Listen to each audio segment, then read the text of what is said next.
Quran surah An-Nahl ayat 125. Ud'u ila sabili rabbika bil hikmah. Orang-orang yang belum paham dengan ajaran Islam, dengan keindahan petunjuk Rasulullah SAW, ajarkan, terangkan pada mereka Islam dan ajaran Nabi pertama dengan hikmah. Tausiah nomor 2, diskusi nomor 3. Pertama hikmah. Apa itu hikmah? Para ulama membatasi yang pertama, al-isabatu fil aqwal wal af'al wa wad'u kulli syai'in fi mahalli. Paham? Tidak. Al-isabatu fil aqwal, hikmah itu anugerah dari Allah yang menjadikan seseorang senantiasa mampu berkata benar. Jadi tidak dia berkata kecuali yang benar. Kalaupun bercanda, candanya juga benar. Boleh bercanda, boleh tertawa, boleh.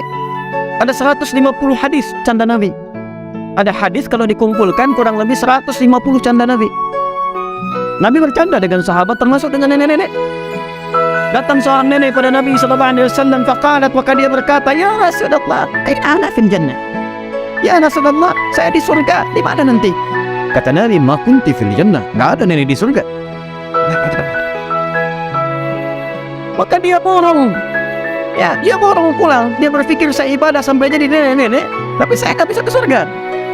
Bertemu dengan Umar, diceritakan Nabi, kenapa nek? Ya, ataitu Nabi sallallahu alaihi wasallam, faqultu aina kunti aina ana fil jannah. Saya datang ke Nabi, saya tanya konsultasi, nanti di surga saya di mana? Tapi Nabi jawab, ma kunti fil jannah. Enggak ada nenek di surga. Maka saya nangis, saya pulang. Umar ketawa. Makin marah nenek ini, kamu kenapa ketawa? Ketawa berlakukan sedekah Rasulullah sallallahu alaihi wasallam. Nabi benar, karena di surga itu enggak ada nenek-nenek. Nenek akan kembali menjadi muda lagi. Maka saking senangnya girang lompatnya pulang.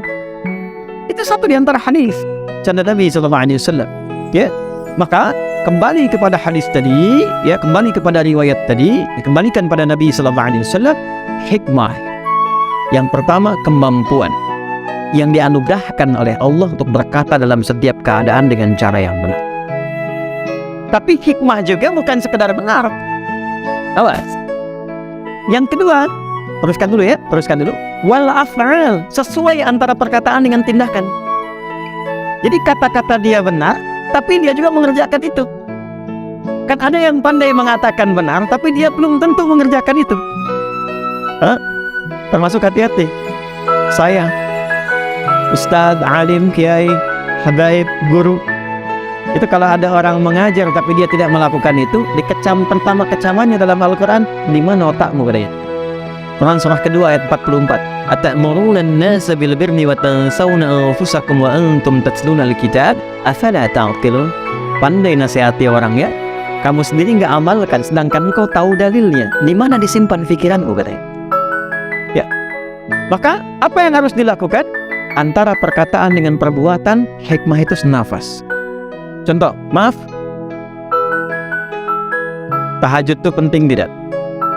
Istimewa tidak? Walaupun hukumnya sunnah, ya.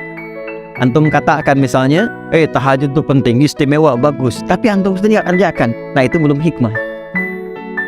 Walaupun benar, shadiq tapi belum hakim. Jelas, ya? Shadiq tapi belum apa? Maka sesuai antara perkataan dengan perbuatan. Dua. Yang ketiga, dia pandai mengomunikasikan perkataan ini kepada orang lain yang telah konsisten dia kerjakan dengan perilakunya, dengan cara yang sesuai terhadap objeknya.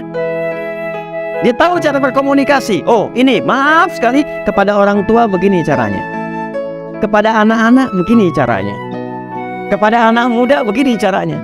Karena kadang-kadang memang pintar, bagus, tapi nggak bisa menempat. Bicara sama orang tua kepada anak muda, sama dengan anak muda. Tolong rapatkan sapnya, Pak. Gitu tuh, udah tua dikit tuh, udah mau tanah terus banget. Misal, ya, contoh tuh. Nah, itu belum hikmah. Ya, balik. Nabi itu Masya Allah, begitu ditanamkan hikmah dalam dirinya, beliau bisa berkomunikasi dengan siapapun sesuai dengan hajatnya. Bahkan bisa tertawa dengan orang yang gembira dan juga merasakan duka dengan orang yang sedang berduka. Sampai seorang anak pun dikisahkan ketika sedang main bersama temannya, dia menarik diri ke belakang, dia murung sedih. Bertemulah dengan Rasulullah SAW. "Ma bika ya ghulam?" "Nak, kenapa engkau?" "Ya Rasulullah, saya nggak bisa main dengan mereka." "Kenapa?" "Baju mereka bagus, mainan mereka bagus." "Kenapa kau nggak ikut?" "Ayah saya meninggal di medan juang, tidak ada lagi yang menopang kebutuhan saya, sehingga saya minder dengan baju dan mainan saya." Perhatikan kalimatnya. Au kama qala Rasulullah SAW. "Aradita an takuna Muhammadan aban laka wal Hasan wal Husain ikhwatan laka."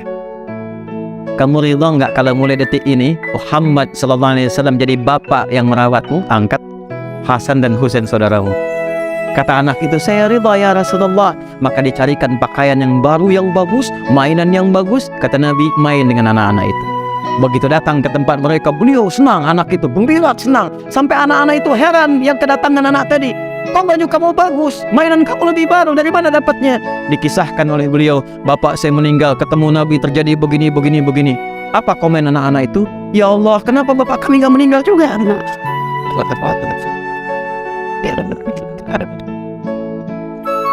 Tapi poinnya, bagaimana Nabi bisa menempatkan sesuatu sesuai dengan tempatnya. Dan itu universal.